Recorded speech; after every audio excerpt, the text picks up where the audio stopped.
Ancient mariners crossed oceans when their world maps were still blank.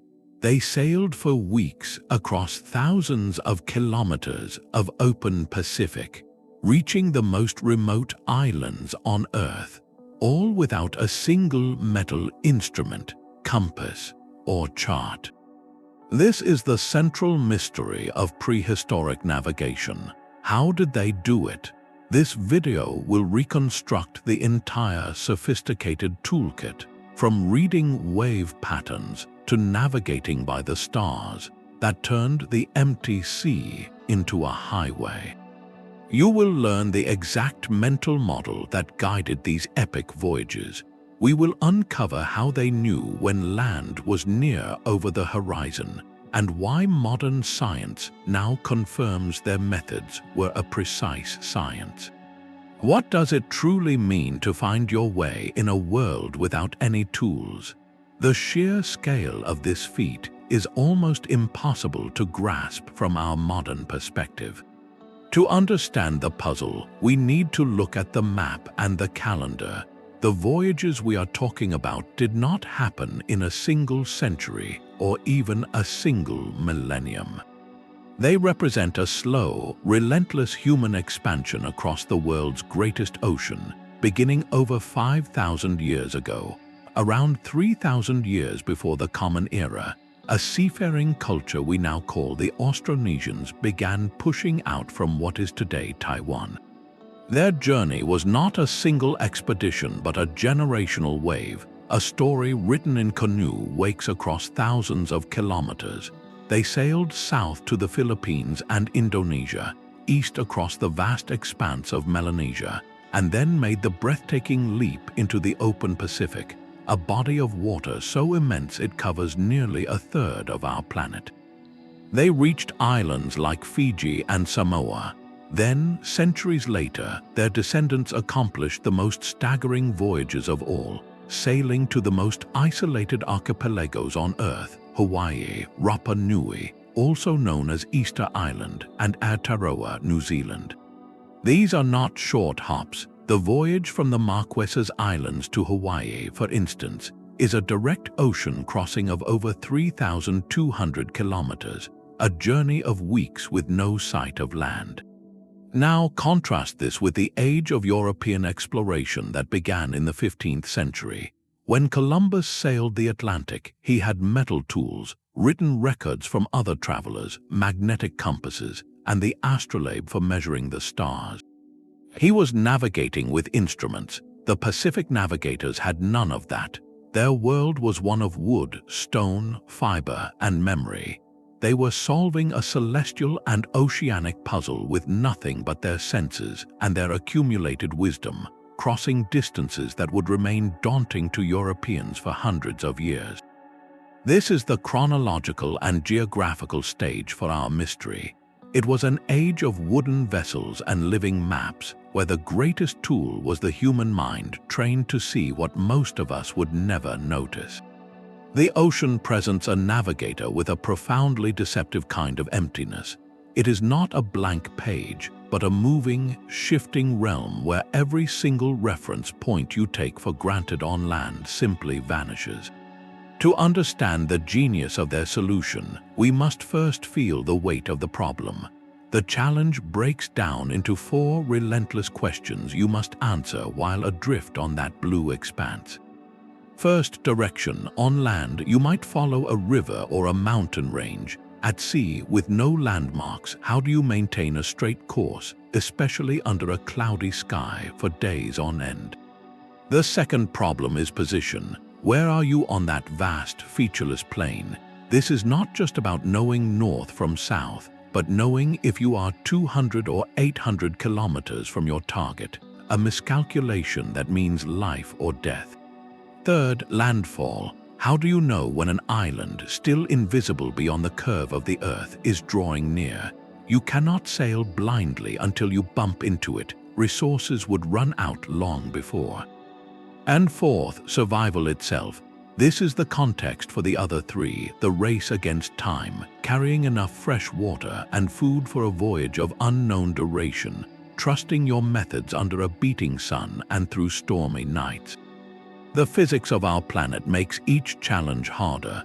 The Earth is a sphere, so the horizon is always hiding what lies beyond it. The stars you use for guidance rise and set at different points each night, slowly marching across the sky with the seasons. The ocean is not still. It is a conveyor belt of currents that can push you silently off course, and the winds can change without warning. This was the navigator's reality, a dynamic, three-dimensional puzzle where a single error in reading these subtle signs could mean sailing into a void from which there was no return. It was a test of memory, observation, and sheer nerve. Yet, against this formidable backdrop, they developed not just a trick, but a complete science of wayfinding, one that began by learning to read the one thing they could always see, the ocean itself. The ocean speaks in a language of motion. For the navigator, the first and most constant guide was not the sky above, but the sea itself through the deep, rhythmic pulse known as the swell. This is where their training began, learning to feel a direction in the roll of the hull beneath them. Unlike the chaotic chop of surface waves whipped up by local winds, swells are the ocean's long memory, massive, orderly ridges of water generated by distant weather systems or the planet's steady trade winds. They can travel for thousands of kilometers, maintaining their direction and rhythm long after the wind that created them has faded. To a trained wayfinder, these swells became a living compass laid across the surface of the sea. They learned to identify the dominant swell patterns for their region of the ocean. In the vast Pacific, the trade winds blow with remarkable consistency, creating primary swells from the east or northeast. A navigator would memorize the specific angle at which these swells struck their home island, learning the feel of that rhythm in their bones. When they set out on a voyage, maintaining course meant keeping that familiar swell pattern constant against the side of the canoe. It was a tactile navigation, felt through the feet and the seat more than seen with the eyes. They would often recline in the hull, eyes closed, concentrating entirely on the vessel's motion, sensing the lift and fall that told them they were still on the highway. But the real magic of swell navigation came in reading the disturbances. An island, even one lying well beyond the horizon, acts as a stone in a stream for these deep ocean swells. As the swells approach land, they refract, bending around the island's underwater slopes. They also reflect, creating a secondary, interfering pattern that radiates back out to sea. A master navigator, feeling the canoe's motion change, could detect this complex interference. The steady rhythm would become confused. A cross swell would emerge from an unexpected direction. This was the sea whispering a secret, that land was near, still invisible but subtly reshaping the very fabric of the ocean. Micronesian navigators from the Caroline Islands became legendary for this skill, able to pinpoint distant atolls dozens of kilometers away just by reading these subtle signatures in the swell patterns. They weren't just sailing on the ocean, they were listening to it, and the ocean, in its own slow language, was telling them where to go. This deep, physical connection to the water's rhythm provided a constant directional baseline, but to truly chart a course across the void, they needed a fixed map, one painted on the only canvas vast enough, the night sky. The night sky was their unchanging map, a grand celestial clockwork turning with perfect, predictable rhythm. While the ocean's swells provided a directional feel, the stars offered fixed points, turning the dome of the heavens into a vast navigational instrument. But this was far more sophisticated than simply finding north and sailing toward it.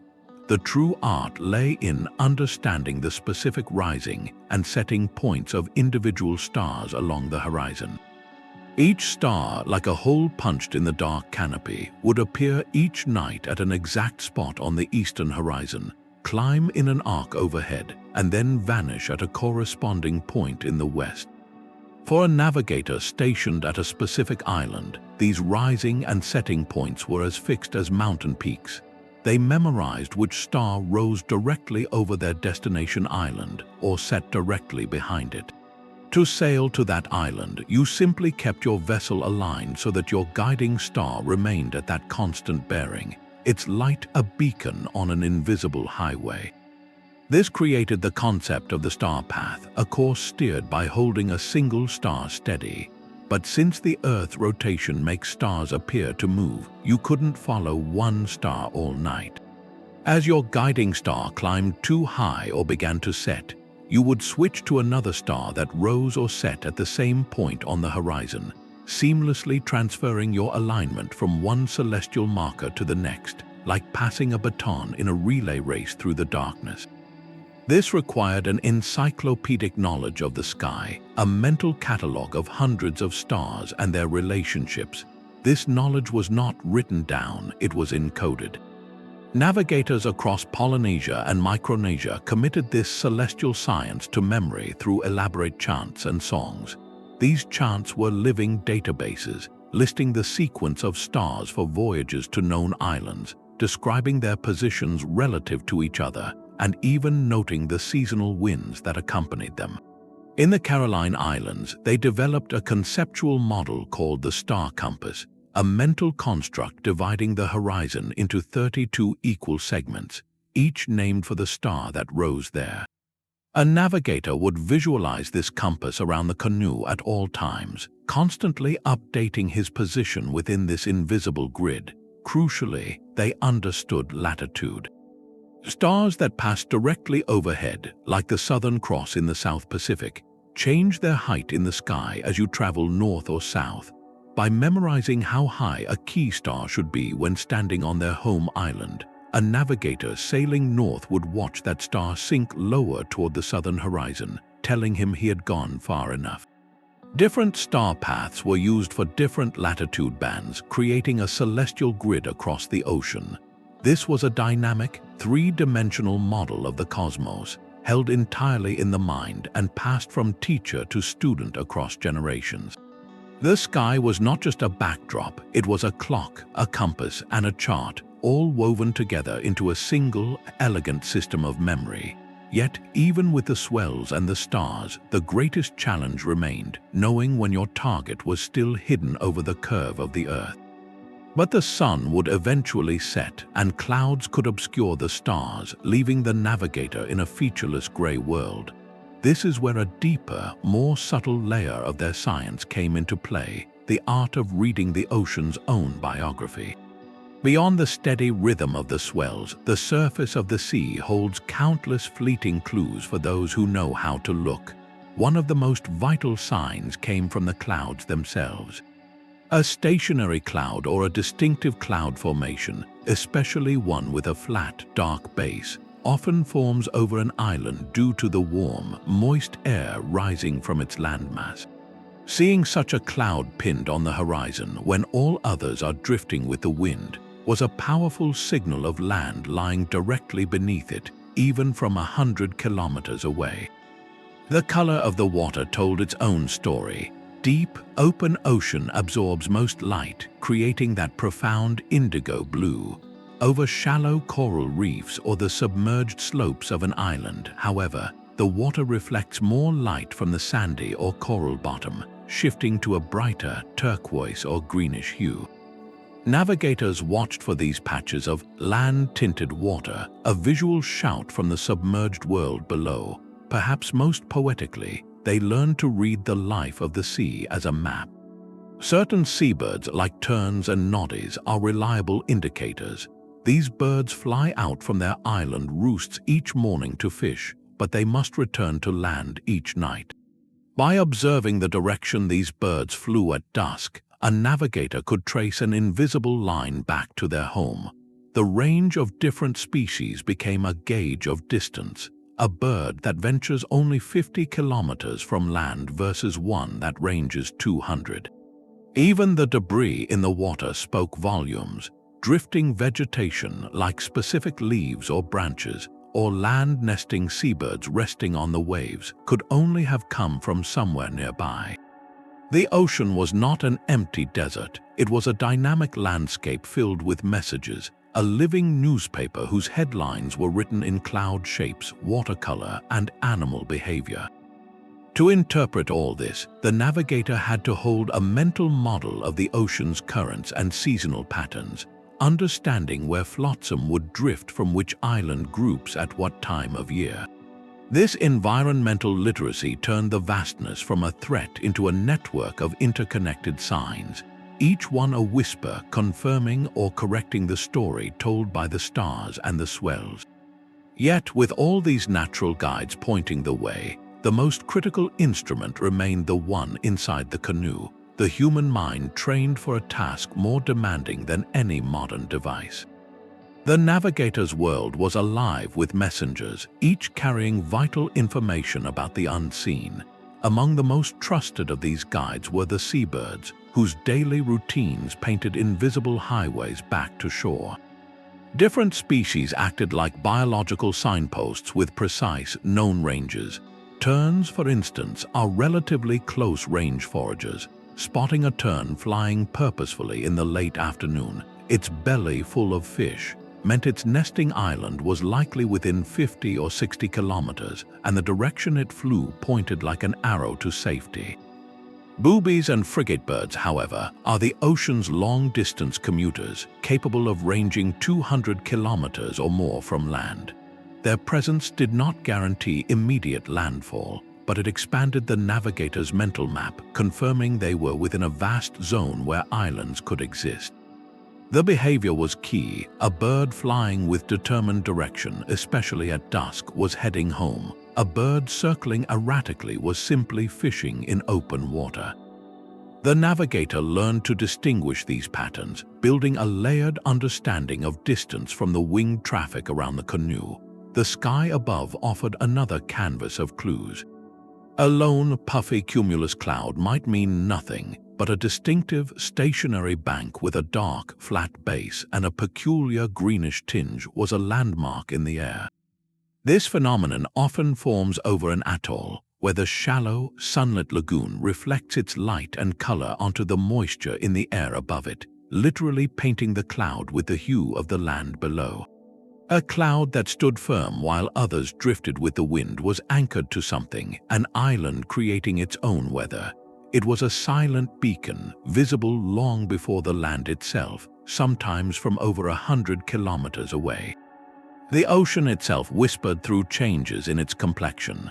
The deep, absorbing indigo of the open sea would gradually shift to a lighter, greener, or milky turquoise as the canoe drifted over the submerged slopes of an island or the vast shallow platforms of a coral reef. This was the loom of the land, a reflection from the seabed announcing its presence. The smell of the air could change, carrying the faint, earthy scent of vegetation or the distinct smell of flowering plants like the pandanus, borne on the wind from an invisible coast. Even the debris in the water told a story. A specific type of driftwood, a branch with leaves still attached, or clusters of terrestrial insects floating on the surface were not random. They were fragments of a puzzle, evidence carried by currents from an island upwind. Reading these signs was not passive observation, it was active interpretation, a constant dialogue with the environment where every ripple, every bird, every shift in light was a syllable in a sentence the navigator was trying to read. This profound literacy turned the terrifying emptiness into a landscape rich with meaning, where nothing was truly silent and nothing was truly lost. A navigator's skin was his most sensitive instrument. Beyond the stars and swells, they mastered a third, invisible map, the wind compass. This was not a physical object but a sophisticated mental model, a detailed understanding of the prevailing winds that shaped their world. In the vast Pacific, the trade winds blow with remarkable consistency for much of the year, from the northeast in the northern hemisphere and from the southeast in the south. But these winds were not monolithic, they shifted subtly with the seasons, and local weather could introduce temporary changes. The navigator's task was to memorize all of this, to know the personality and name of every wind that could touch his face. They conceptualized the horizon as a circle divided into 32 equal segments, like the points on a mariner's compass rose, but each point was named for the wind that blew from that direction. A master navigator from the Caroline Islands, for instance, would know not just east wind, but the specific name for the wind that blew from the exact point where a certain star rose. This created a perfect fusion of celestial and environmental knowledge. If clouds hid the stars, he could feel the wind on his cheeks, observe the direction of the wave crests it was sculpting, and instantly know his orientation within this mental grid.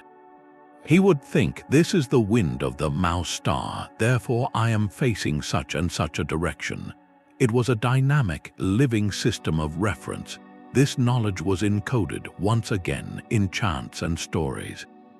These oral maps detailed the seasonal shifts, listing which wines were dominant during the planting season or the voyaging season, and which stars were associated with each wind's arrival. A navigator feeling a shift from a steady easterly to a more northeasterly breeze would understand it not as a disruption, but as a predicted seasonal change, a page turning in the annual cycle he had memorized. He could then adjust his mental calculations accordingly, integrating this new wind direction with his sense of the ocean's swell and his memory of the now hidden stars. The wind compass provided a constant tactile check on direction, a way to stay oriented even in total darkness or under a featureless overcast sky. It turned the very air into a guide, ensuring that even when the sky's map was erased, the journey could continue with unwavering purpose. But all these signs, the stars, the swells, the birds, were only part of the equation. To truly know where you were in that vast blue, you needed a way to track your journey, to keep a mental logbook of every mile traveled. This is where the navigators performed their most profound intellectual feat, a technique known as dead reckoning, or in the Caroline Islands, Etak. It was the art of knowing your position when you could see no position at all. At its core, dead reckoning is a continuous calculation. You start from a known point, your home island. You then mentally track your direction, your speed, and the time you have been sailing. By combining these three factors, you can estimate where you are right now, even in the middle of absolute nothingness. But for the Pacific navigators, this wasn't a dry mathematical exercise. It was a vivid, dynamic story they told themselves about their journey. They didn't think in abstract numbers, they visualized their progress across a living mental map. Here is where the concept of Etak provides a beautiful analogy. Imagine you are sailing from island A to island B, which is far over the horizon. In your mind, you also hold the image of a third island, a reference island that lies off to one side of your route. As you sail, you don't imagine your canoe moving across a blank sea. Instead, you visualize this reference island as it appears to move backward against the backdrop of the stars. At the start of your voyage, you picture this reference island directly under a certain star. After sailing for a day and a night, you mentally shift that island so it now sits under a different star. This mental shift, this segment of the journey, is one Etak. You have not seen this island at all, but by tracking your speed and course, you know in your mind exactly how its position relative to the stars has changed. Each completed Etak marks a segment of the voyage conquered, a mental checkpoint passed. It transforms the abstract passage of time and distance into a tangible, celestial motion. How did they estimate speed without a log or a clock? They used the sea itself. They knew the feel of their canoe's speed through the water by the sound of the hull cutting through the waves, the wake bubbling behind them, and the time it took for a piece of debris to float from bow to stern. They integrated the wind's strength and the current's pull into this constant, subconscious calculation. Time was measured by the sun's arc, the movement of specific stars across the sky, and even by the body's own rhythms for tasks like bailing water. All of this data, sensed and felt moment by moment, was fed into the running narrative of the Etak. It was a living simulation running inside the navigator's head, a story of progress where the characters were islands and stars, and the plot was their own voyage. This mental model did more than just prevent them from getting lost. It fought off the psychological terror of the open ocean. By constantly updating this internal narrative, the navigator always knew his story. He was never adrift in a meaningless void, but was always a character moving purposefully through a known seascape, even when that seascape was nothing but waves and sky. The navigator's mind held the map, but his body depended on a floating island of wood and fiber. This entire science of wayfinding, this dialogue with stars and swells, would have been impossible without a vessel equally sophisticated, a craft designed not just to float but to conquer. The open ocean canoe was not a simple boat. It was a masterpiece of prehistoric engineering, a mobile survival system built for one purpose: to carry life across thousands of kilometers of the world's most powerful ocean. The most iconic design was the double-hulled canoe, or Hōkūleʻa as it is known in Hawaii. Picture two long, slender hulls, each carved and shaped from massive tree trunks, connected by a strong, flexible platform. This design provided immense stability, preventing the craft from capsizing in towering swells, while the space between the hulls created a crucial cargo deck. Here, under lashed-down shelters, voyagers stored everything needed for a journey of weeks: live plants in soil for replanting, domesticated animals like pigs and chickens, drinking water in sealed gourds or bamboo tubes, and preserved food like fermented breadfruit. The vessel was a living ark carrying the seeds of a new colony. For voyages across slightly shorter distances or where speed was prized, the outrigger canoe was the vehicle of choice. This design features a single main hull with a smaller float, or outrigger, attached parallel to it by strong wooden beams. This ingenious solution provided excellent stability with less drag, allowing for faster sailing. The construction method itself was a stroke of genius known as lashed-lug construction. Builders would carve integral cleats or lugs directly into the inside of the hull planks. They would then drill holes along the edges of the planks, stitch them together with braided cordage made from coconut fiber, and lash these cords tightly to the internal cleats. This created a hull that was strong yet flexible, able to twist and bend with the waves without cracking apart, a quality modern fiberglass boats strive to emulate. Caulking made from breadfruit sap or other plant resins kept the seams watertight. Their sail technology was equally advanced. They used movable, triangular sails often made from woven pandanus leaves. Unlike the fixed square sails of later European ships, these could be pivoted and adjusted to catch the wind from almost any direction. This gave them a tremendous advantage, the ability to sail at an angle into the wind, a technique called beating or tacking. They were not merely prisoners of the prevailing trade winds. They could work their way against them if necessary, opening up even more of the ocean to exploration. Other innovations were simple but vital. Heavy stone anchors carved with grooves for ropes could hold the vessel safely off a lee shore or in a deep lagoon. Some canoes even featured lightweight decks or covered sections to protect supplies and people from spray and sun. Every part of this vessel, from its flexible lashings to its pivoting sail, worked in harmony with the navigator's art. The canoe's speed and handling informed his dead reckoning. Its response to swells fed his tactile navigation, and its very structure kept the precious human and cultural cargo alive.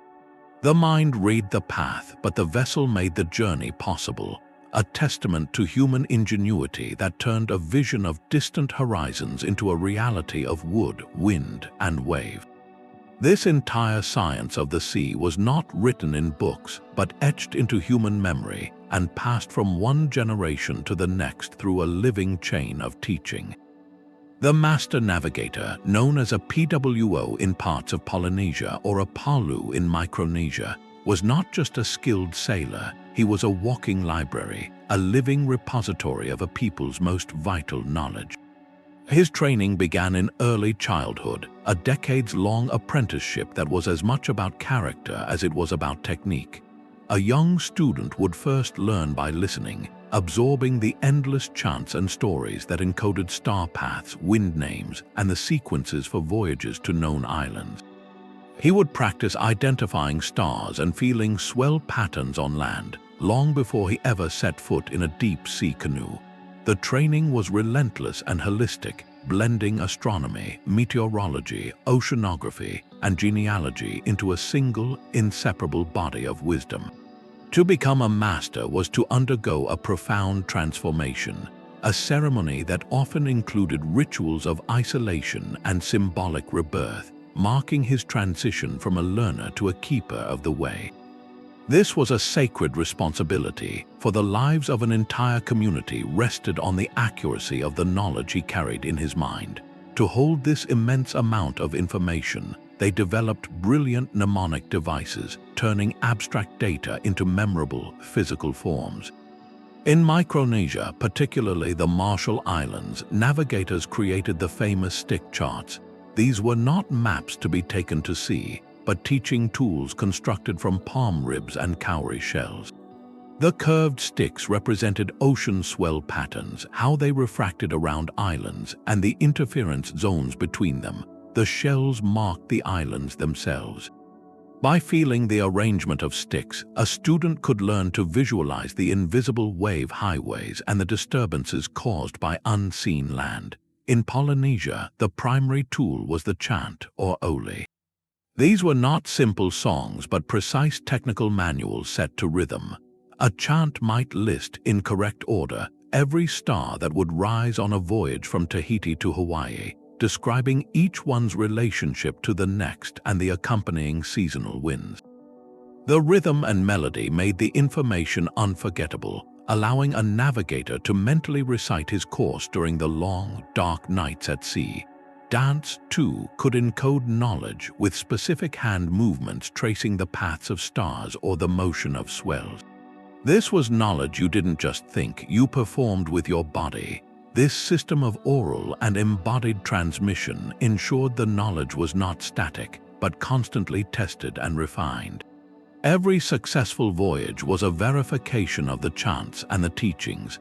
Every unexpected storm or current was a new piece of data to be incorporated into the living tradition. It was a rigorous, empirical science. A master navigator's reputation was built on results, on his ability to consistently find land and return his people safely home. The knowledge was too critical to be left to guesswork or myth. It had to be precise, reproducible, and utterly reliable. This depth of training created a profound mindset, a form of concentration so intense that navigators were said to enter a trance-like state at sea, holding the position of their canoe, the target island, and the reference stars in a single, unbroken thought for days on end. The canoe moved through the water, but in the navigator's mind, the islands and stars moved around him, a stable universe in which he was the fixed point. This mental model was the ultimate culmination of their art, a fusion of memory, observation, and imagination that turned the boundless Pacific into a knowable, navigable home. This intellectual framework was put to its ultimate test in the colonization of the Polynesian Triangle. This vast region, bounded by Hawaii in the north, Rapa Nui, or Easter Island, in the east, and Aotearoa, or New Zealand, in the southwest, represents the final and most breathtaking chapter of this human expansion. To reach these points is to sail to the very edges of the possible. For a long time, Western scholars clung to a comforting idea, the drift theory. This suggested that these remote islands were discovered by accident, by canoes that were simply blown off course and helplessly cast ashore. But when you apply the navigator's toolkit, a very different story emerges, one of deliberate, brilliant, and staggeringly long voyages of colonization. The settlement was not a series of lucky accidents, but a masterful campaign of exploration and settlement, planned around the rhythms of the Pacific itself. Take the voyage to Hawaii, a journey of over 3,200 kilometers from the likely departure points in the Marquesas or Society Islands. This was not a random drift. Navigators would have planned this voyage for a specific season, likely the southern hemisphere's summer. During this time, the prevailing trade winds from the northeast ease, and more variable winds, even occasional westerlies, can emerge. This seasonal shift opened a critical window. A navigator setting sail from, say, the Marquesas would have used a well-known star path, holding the rising point of the star Arcturus, known in Hawaiian as Hōkūleʻa, steady on the horizon. This star passes directly over the Hawaiian Islands. They would have sailed north, watching the Southern Cross sink lower and lower in the sky, a celestial altimeter telling them they were reaching the correct latitude. Once in the general zone, the signs we discussed earlier would have taken over. The long-range seabirds like the golden plover, which migrates between Tahiti and Hawaii, the specific cloud formations anchored over the high volcanic peaks, and finally, the deep blue of the ocean giving way to the turquoise of island-sheltered waters. Every element points to an intentional, skillfully executed search for new land. The settlement of Rapa Nui is perhaps the most astonishing feat of all. It is the most isolated inhabited island on Earth, over 3,700 kilometers from the nearest continent, and over 2,000 kilometers from the nearest inhabited island, Pitcairn. To propose that a canoe simply drifted there is statistically almost impossible. The voyage was almost certainly launched from the Mangava or Marquesas Islands during a period of predictable easterly trade winds. Navigators would have used a star path for eastward travel, likely tracking the setting point of specific stars, sailing directly into the rising sun. They would have been watching intently for the subtle signs, knowing that Rapa Nui, with its low profile, would announce itself through a persistent stationary cloud, and the behavior of seabirds long before the thin green line of the island broke the horizon. This was a needle in a haystack search executed with supreme confidence in their methods. Finally, consider the voyage to Aotearoa, New Zealand. This is a journey of very different character, a long southwesterly trek from tropical Polynesia into cooler, temperate latitudes. The star path here was different, following stars like Sirius and the constellation of Orion. But the true genius of this voyage lay in reading a grand, natural signpost, the migration of the long-tailed cuckoo, known in Maori as the kokea. This bird migrates annually from the tropical islands of Polynesia directly to New Zealand. For navigators, observing the direction of these flocks in the southern spring would have been like following a living, winged arrow pointing the way. They would have sailed southwest, watching not for tropical reef colors, but for the telltale changes in sea temperature, the appearance of different seabird species like albatrosses, and the monumental cloud banks that form over New Zealand's alpine ranges. The settlement of Aotearoa was not a drift, it was a calculated following of a biological roadmap. Each of these epic voyages required not just wayfinding skill, but immense preparation and communal will. These were colonization missions. The canoes were packed with the essentials to start a new society, food plants like taro and sweet potato, domestic animals and tools. They sailed with a purpose to find and settle new homelands. The successful landfall at these three distant points, forming the corners of the Polynesian Triangle, stands as the definitive proof that their navigation was a precise and repeatable science. It was the culmination of millennia of observation, courage, and an unshakable belief that the ocean was not a barrier, but a pathway woven from stars, waves, and wind. The story of these epic voyages is not without its modern debates, adding another layer of mystery to our understanding. While the evidence for deliberate, skilled navigation across the Central and Eastern Pacific is overwhelming, other theories challenge just how far back this maritime tradition extends, particularly regarding the very first peopling of the Americas. One prominent alternative to the long-established land bridge theory is known as the Kelp Highway hypothesis. This idea suggests that some of the earliest inhabitants of the Americas may have traveled not by foot across Beringia, but by boat, following a rich coastal ecosystem of kelp forests from Northeast Asia down the Pacific coast of North America. This route would have provided abundant food and a navigable pathway sheltered from the harsh inland glaciers. It is a compelling vision of ancient coastal mariners, but it exists in stark contrast to the idea of much later, direct trans-Pacific voyages from Polynesia to South America, a separate and highly contentious proposal. The evidence here is fragmentary and hotly debated, centered on things like the shared presence of the sweet potato, a plant of South American origin across Polynesia long before European contact.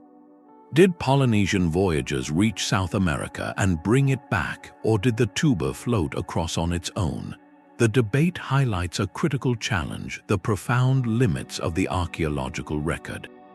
The very tools of this incredible story, the great voyaging canoes, their lashed rigging, their pandana sails, are all made of organic materials that decay rapidly in tropical environments. We have ancient stone fishhooks and adzes, but the vessels themselves have almost entirely vanished, leaving a ghostly imprint of their existence in oral histories and the undeniable fact of settled islands. This evidential silence is where modern experimental archaeology has spoken volumes. In the 1970s, a project was born to silence the skeptics who still called these voyages impossible: the building and sailing of the Hōkūle'a, a replica of a traditional Polynesian double-hulled canoe. Using only the celestial and environmental methods passed down by the last living master navigators, like Micronesia's Mau Piailug, the Hōkūle'a successfully sailed from Hawaii to Tahiti in 1976 without instruments, proving the methods work. Yet these voyages also revealed something poignant: how much of the detailed knowledge had been lost to colonialism and cultural disruption. The Hōkūle'a's success was not just a validation of ancient science, it became a catalyst for a powerful cultural revival, reconnecting Polynesian communities with a heritage written not on paper, but in the paths of the stars and the feel of the sea. The ocean's currents were a hidden geography, a network of immense rivers flowing within the sea itself. For a navigator, understanding these flows was not optional, it was essential to survival, turning them from unpredictable hazards into usable roads. A current is a massive, directed movement of seawater, driven by wind, temperature, and the Earth's rotation. In the Pacific, these flows are not random. They form giant, looping gyres that move with a powerful, seasonal logic. The most famous of these is the North Pacific Gyre, a clockwise circulation that sweeps up from the equator past Japan, across to North America, and then back down the California coast. But for Polynesian voyagers aiming to push eastward against the prevailing trade winds, another current held the key: the equatorial countercurrent. This is a warmer, eastward-flowing river of water that sits just north of the equator, sandwiched between the dominant westward moving north and south equatorial currents. Finding and riding this current was like discovering a moving sidewalk going in the precise direction you wanted to travel. A navigator planning a voyage from Samoa to the Society Islands, like Tahiti, would know through oral tradition that at certain times of the year, this eastward highway opened up. By sailing north to the correct latitude, they could enter this flow, allowing the ocean itself to carry them east, significantly boosting their speed and conserving vital energy and supplies. This was not guesswork, it was scheduled travel on a liquid timetable they had memorized.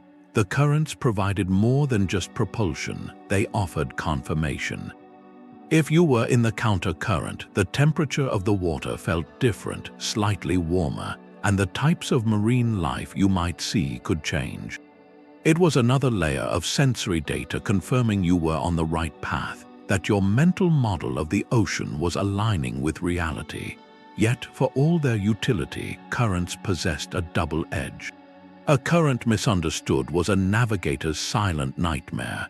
Imagine setting a course by the stars, holding your guiding star perfectly steady, believing you are sailing due north.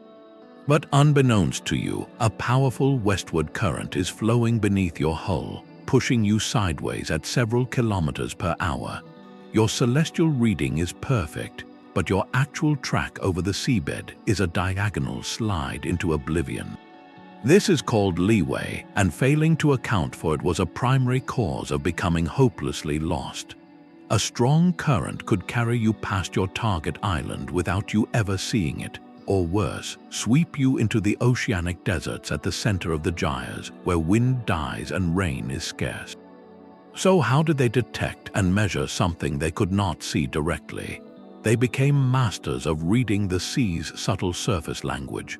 One primary clue was the interaction between wind and current. When the wind blows in the opposite direction to the current, it stacks up the waves, creating a short, choppy, confused sea state. When the wind and current move together, the waves are longer, smoother, and more orderly. By feeling the motion of the canoe and observing the wave patterns, a navigator could sense if the water beneath him was flowing with or against the wind. They also watched for wind drift, the angle between the canoe's heading and its actual wake. If the wake trailed off not directly behind the canoe, but at an angle, it was a clear sign the current was pushing them sideways. They would drop small, buoyant objects like leaves or pieces of lightweight wood over the side and carefully observe their movement relative to the canoe. If the debris quickly drifted away to the left or right, it revealed the current's direction and relative strength. At night, they might observe the behavior of bioluminescent organisms in the water, their glowing trails disrupted by the silent flow. All of this information was continuously fed into the mental calculation of Etak, the dead reckoning. A navigator would think, I have been sailing for 2 days on this star path, but I have been in a strong southerly current for 1 day, so I must adjust my mental image of the reference island's position accordingly. It was a constant dynamic correction. This deep literacy meant that a current was never just a force of nature. It was a known entity with a name, a personality, and a place on their mental map. It could be a welcomed ally on an eastward journey or a recognized adversary to be compensated for on a westward trek. The ocean was not a flat, passive surface to be crossed, but a layered, flowing landscape, and the navigator's genius lay in learning to read every one of its moving lines. The night sky offered more than just pinpoints of starlight. It held entire rivers of direction. The Milky Way, that great arch of hazy light spanning the heavens, served as a constant, unmistakable backbone across the dark dome. While not precise enough for steering a specific star path, its orientation provided a general east-west axis, a luminous road in the sky that helped maintain a sense of broad direction during long, starless stretches. Its cultural significance was profound, woven into creation stories and mythologies as a pathway for ancestral spirits or a celestial canoe. This connection transformed navigation from a mere technical task into a journey layered with meaning, sailing under the same celestial river that guided their forebears. Beyond the fixed stars, navigators also tracked the wanderers, the planets. They observed and named Venus, Mars, Jupiter, and Saturn, noting their predictable but complex paths against the backdrop of the constellations. While their movement made them unreliable as primary steering marks, their brightness and position added another layer of information to the navigator's mental sky chart, a moving piece in the grand celestial clockwork they had memorized. The most precise celestial tool, however, may have been the zenith star. This is a star that passes directly overhead at a specific latitude. If you know that a certain brilliant star, like Sirius or Arcturus, passes through the zenith point directly above your home island, you possess a perfect latitude marker. As you sail north or south, that star will no longer be overhead. it will drift toward the horizon in the direction you came from. By memorizing the height of key stars at zenith over known islands, a navigator could, in theory, sail north or south until a specific star passed directly overhead, then turn to sail east or west along that latitude line until finding his target. This concept of sailing down the latitude is debated among historians, as it requires an exceptionally precise understanding of the sky. Yet, the oral traditions contain hints. In Polynesia, the star Arcturus is named Hōkūleʻa in Hawaiian, and it is known to pass near the zenith of the Hawaiian Islands. The star Sirius passes over the latitude of Fiji and Samoa. This knowledge wasn't necessarily used for complex celestial geometry, but it provided a powerful, intuitive check. A navigator on a long voyage to the north would watch for his southern zenith star to sink lower, while anticipating the moment a new, northern star would climb to its highest point directly above him, signaling he had reached the correct lane in the ocean's celestial highway. It was the ultimate integration of sky and place, where the cosmos itself bowed down to touch the specific patch of Earth you were searching for, a silent, astronomical confirmation that you were home. The true instrument was not the canoe, but the mind within it. All the knowledge of stars and swells meant nothing without a form of concentration so intense it bordered on the superhuman. A navigator's primary task was to hold a running model of the voyage in his head for weeks on end, a mental simulation that could never be paused or reset. This was the ultimate cognitive marathon. While the crew slept, ate, or bailed water, the navigator remained in a state of hyper-awareness, constantly updating his Etak, his dead reckoning calculation. He had to integrate a stream of sensory data, the feel of the swell against the hull, the shift of the wind on his neck, the position of a star that flashed between clouds, the distant shape of a cloud bank.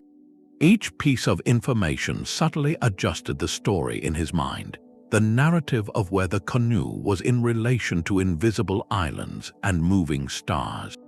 This mental model was so vivid that master navigators described it as a kind of waking dream. They did not feel themselves moving across a blank sea. Instead, they saw the destination island as a fixed point drawing nearer, while the reference islands and stars performed a slow, stately dance around them. They were the still center of a turning universe. This trance-like focus was a defense mechanism against the sheer, overwhelming monotony and scale of the open ocean, a way to keep the terrifying void at bay by replacing it with a known and ordered world of their own creation. But this mental fortress was constantly besieged by doubt, both internal and external.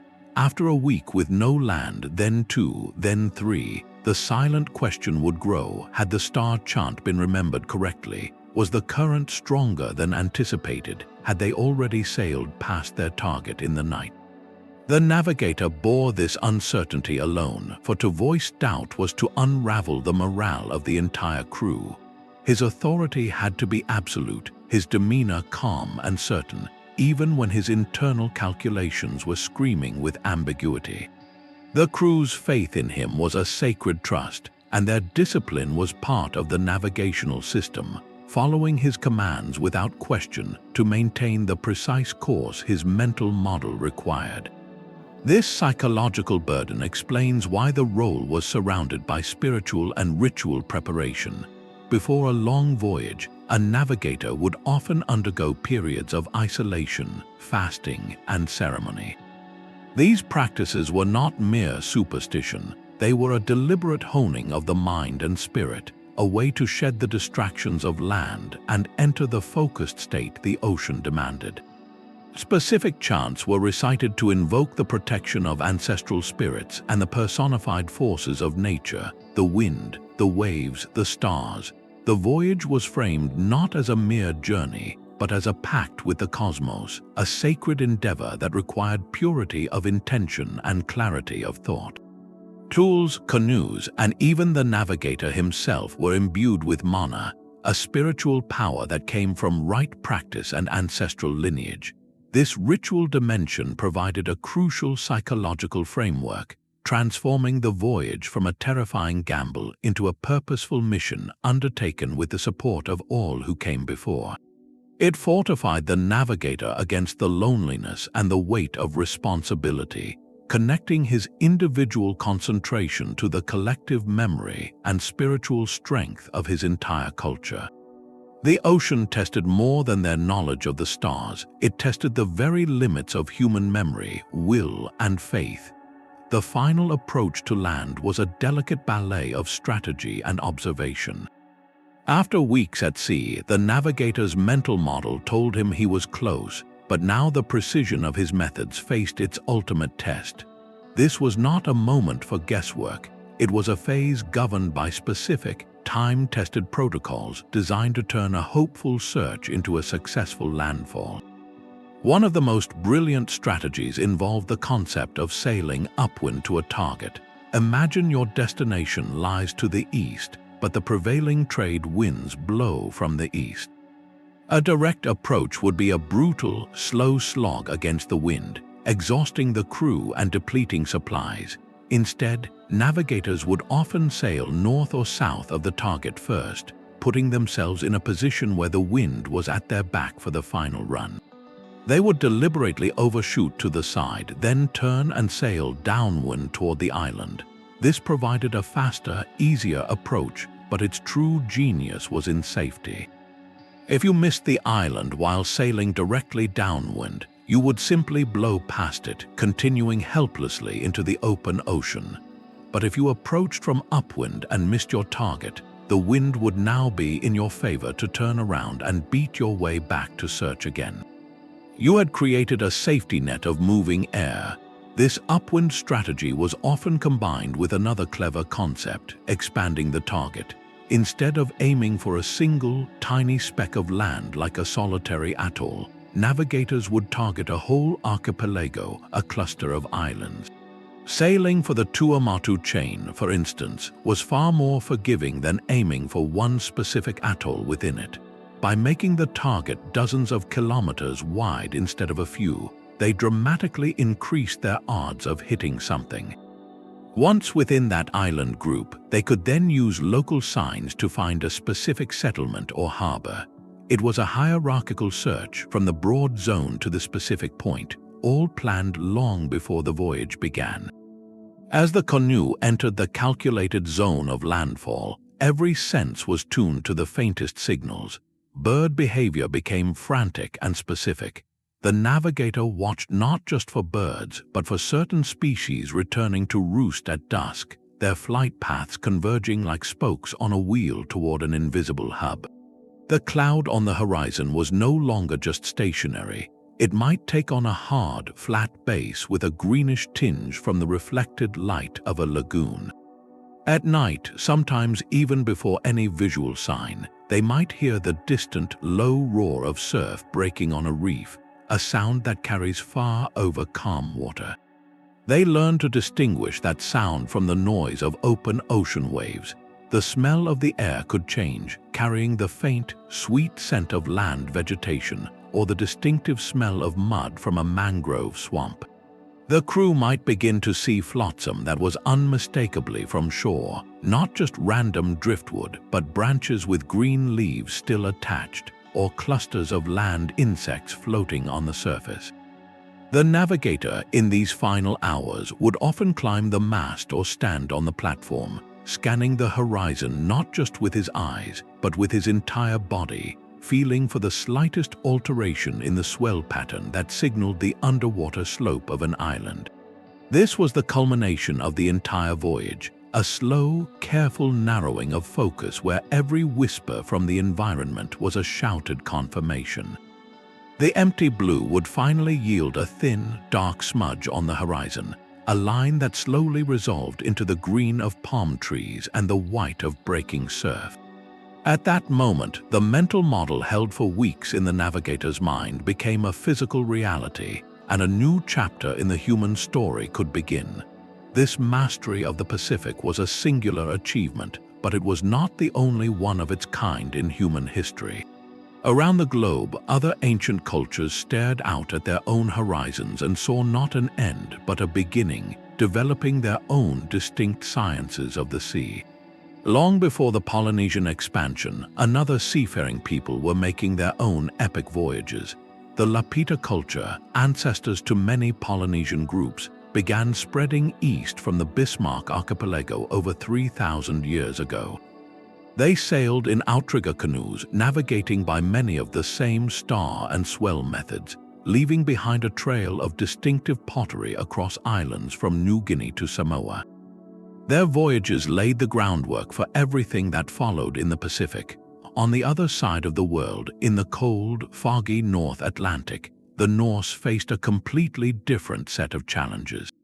Their environment offered no steady trade winds or warm, consistent swells. Instead, they relied on a different toolkit. They used the sunstone, a crystal-like Iceland spar that could polarize light, helping to locate the sun's position on completely overcast days. They released ravens from their longships, watching the bird's flight path toward land, a technique mirrored in the Pacific's use of seabirds. Norse sagas also speak of sailors measuring the height of the midday sun with simple notched sticks, a rudimentary form of latitude sailing. Further south, in the sun-drenched Mediterranean, the ancient Phoenicians became legendary traders and explorers, sailing as far as Britain and possibly circumnavigating Africa. They likely navigated by keeping land in sight where possible, a method called cabotage, but for open water crossings, they too turned to the stars, using the constellation Ursa Minor, which contained their pole star for northern direction. They were meticulous observers of winds and currents in their enclosed sea. Each of these cultures, separated by vast oceans and millennia, arrived at the same fundamental conclusion, that the natural world was not a chaotic mystery, but a readable text. They looked at the same sky, the same sea, but they each wrote their own dictionary for it, using the tools their environment provided, whether that was a crystal in the Arctic haze or the feel of a Pacific swell. This independent emergence of sophisticated navigation across the planet underscores a profound truth. It is not a cultural fluke, but a testament to a shared human capacity for observation, memory, and daring innovation. When faced with the unknown blue, humanity, in its many forms, always found a way to chart a course. Yet this vast library of knowledge, held in the minds of master navigators, was not indestructible. The very sophistication that allowed these voyages also made the tradition vulnerable, reliant on an unbroken chain of teaching that stretched across generations. For centuries, the system thrived, but then, in a relatively short span of time, the chain was broken in many places. The knowledge did not simply fade away. It faced a profound collapse, a historical amnesia that turned what was once common science into an impenetrable mystery. The arrival of European explorers in the Pacific, beginning in the 16th century, set in motion a series of interconnected forces that eroded this ancient science. The most immediate disruption was the introduction of new technology. European ships brought the magnetic compass, the sextant, and detailed paper charts. To the colonizers, these instruments represented superior modern science. To some island communities, they offered a tempting shortcut, a seemingly easier way to navigate that did not require decades of rigorous mental training. The older, holistic methods began to be seen as obsolete, the work of ancestors who did not have the benefit of real tools. This shift in perception was subtle but devastating, slowly devaluing the knowledge that had built their world. The new tools created a dependency, and as the old masters passed away, fewer young people saw the point in undertaking the arduous apprenticeship. The living library had no new librarians. But the loss was driven by far more than just new gadgets. The biological impact was catastrophic. European ships brought diseases for which Pacific Islanders had no immunity, illnesses like smallpox, measles, and influenza. These epidemics swept through communities with horrific speed, sometimes wiping out large portions of the population in a single generation. The loss of life was a direct blow to the knowledge system, as masters and their potential students alike were lost. Whole lineages of navigational expertise vanished overnight, taking with them unique star paths, chants, and wave lore that had been refined over centuries. This demographic catastrophe shattered the social fabric that sustained the tradition. Cultural disruption followed closely. Colonial administrations often actively suppressed indigenous practices, languages, and systems of authority, viewing them as primitive or obstacles to conversion and control. The sacred role of the navigator, intertwined with spiritual beliefs and ancestral veneration, was frequently condemned. Ceremonies were banned, chants were forgotten, and the construction of large voyaging canoes was sometimes prohibited to control the movement of people. The knowledge was not just neglected, it was systematically marginalized, stripped of its cultural context and prestige. Furthermore, the economic and social patterns changed. With colonial ports and new trade goods, the incentive for long, risky voyages of exploration or exchange diminished. Why sail for weeks to another island when you could trade with a European ship at your own shore? The ocean highways that had connected the Polynesian world for millennia began to empty, and the mental maps that guided them started to fade from memory. By the late 19th and early 20th centuries, in many islands, the deep knowledge survived only in fragments, in half-remembered stories or the names of stars that no one could fully explain. The great achievement of prehistoric navigation became, for a time, a ghost in the cultural memory, a legend that modern scholars struggled to believe was even possible. This collapse explains why we speak of a prehistoric achievement, one that predated written records and was largely lost before the modern era could document it in full. The mystery we grapple with today is not just how they did it, but also how something so vast and brilliant could become so silent. The silence of the ocean's old highways did not last forever.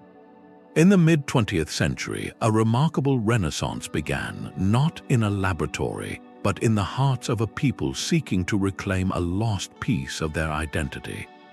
This modern revival would do more than just remember the past. It would put the ancient science to the ultimate practical test, providing the validation that centuries of speculation had never achieved. The spark was the construction of a vessel named Hōkūleʻa, a full-scale replica of a Polynesian double-hulled voyaging canoe. Its mission was audacious: to sail the legendary route from Hawaiʻi to Tahiti, a distance of over 4,000 kilometers, using only the traditional methods of wayfinding without a single compass, sextant, or chart. The year was 1976. For this voyage to be credible, it needed a navigator who still held the living knowledge. That man was Mau Piailug, a master navigator from the small island of Satawal in Micronesia, where an unbroken line of teaching had somehow survived. He was one of the last living practitioners of this complete art. When Mau stepped aboard Hōkūleʻa, he carried not instruments, but a mental map of the Pacific encoded in chants, star paths, and a lifetime of feeling the sea. The voyage was a profound act of faith. For 31 days, Mau guided the canoe across the open ocean. He stood on the deck, feeling the swells, watching the stars, reading the clouds and the birds. He held the entire journey in his mind, performing the constant mental calculations of Etak, the dead reckoning that told him where they were on the invisible sea.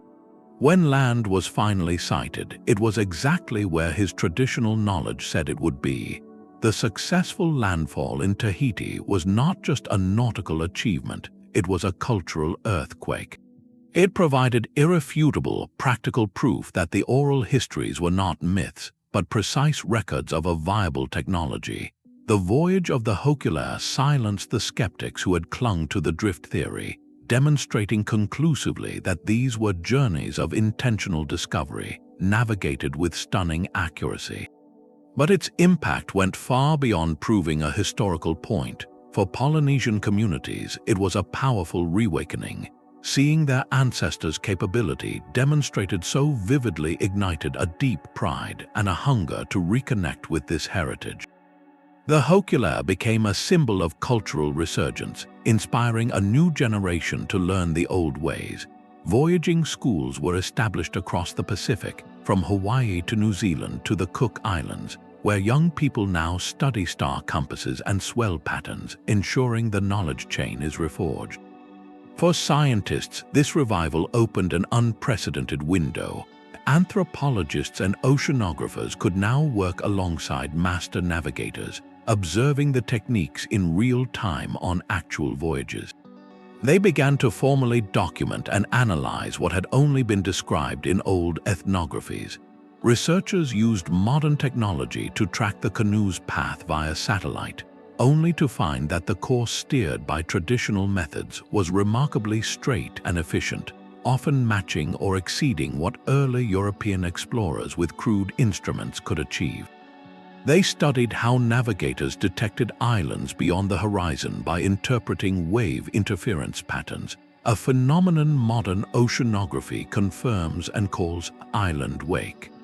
They analyzed the star compass, finding its 32-point division to be a highly effective cognitive model for organizing spatial information. This partnership between traditional knowledge and modern science has been mutually enriching. It has validated the empirical rigor of the ancient system, showing it to be a sophisticated environmental science built on millennia of careful observation. The story of the Hōkūle'a and the revival it sparked is a testament to the resilience of knowledge. It shows that some maps are not drawn on paper but carried in memory, and that even when those maps seem lost to time, they can be recovered, sailed upon once more, and proven to be true.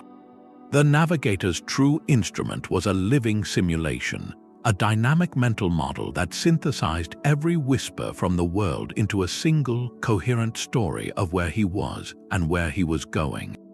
This was the crowning achievement, far greater than any single star or swell. It was the seamless integration of countless data streams into a real-time understanding of position and trajectory. Think of it not as a list of skills, but as a biological super sense, a sixth sense for location woven from all the others. The swell against the hull told a story of direction and distant land. The star climbing the eastern horizon gave that direction a fixed point in the cosmos. The shift of the wind on his cheek updated the mental compass, while the flight of a bird at dusk drew a temporary line on the mental map. The color of the water, the temperature of the air, the pattern of the clouds, each was a single pixel in a vast, moving image only he could see. His mind was the processor, constantly cross-referencing these inputs, checking the story told by the stars against the story told by the sea, and correcting for the silent push of a current he felt in the canoe's drift. This was not a static map memorized once, but a fluid, constantly updating cognitive construct. He held the image of his destination as a fixed point, while the reference islands and star paths performed their predicted dance around it. His own canoe's movement was the variable, the one element he controlled, and every sensory clue helped him plot that tiny moving dot within the grand, mental schematic of the Pacific. This synthesis turned the ocean from a terrifying void into a knowable, almost intimate space. A cloud was not just a cloud, it was a potential landmark. A bird was not just a bird, it was a compass needle. The night sky was not just beautiful, it was a calibrated instrument panel. The elegance of the system lay in its redundancy. If clouds hid the stars, the swells and winds could still guide him. If the swells grew confused, the birds and debris would hint at the cause. It was a resilient network of knowledge, where the failure of one clue simply meant leaning more heavily on another. This deep integration required a state of profound, unbroken concentration, a kind of oceanic mindfulness where the navigator became a node in the environment itself. Feeling his way across a seascape he could reconstruct perfectly behind his closed eyes. The true innovation was not in seeing the signs, but in weaving them together into a single, navigable truth. So the answer to our great mystery is not a single tool, but an entire way of seeing. Prehistoric peoples navigated the open ocean by becoming fluent readers of a living world. They mastered an integrated language written in the rhythm of swells, the fixed paths of stars, the behavior of birds, and the color of the water. This was not magic, but a precise, empirical science of observation, encoded in memory and passed down through generations. It was a sophisticated mental calculus, a constant, running simulation of position and progress held in the navigator's mind, supported by vessels that were marvels of engineering for their time. This achievement reveals something profound about human ingenuity, our innate capacity to find patterns in chaos and to adapt our minds to the demands of our environment. When faced with the ultimate blank space on the map, they did not see a barrier, they saw a network of signs waiting to be understood. The modern revival of this knowledge, from the voyages of the Hōkūle'a to the growing network of wayfinding schools, is a powerful testament to its enduring truth and cultural significance. It reminds us that some of humanity's greatest journeys were guided not by instruments, but by a deep, intimate conversation with the natural world. To see this legacy in action today, you can follow the ongoing voyages of traditional canoes and explore the work of communities across the Pacific who are keeping this ancient science alive for future generations.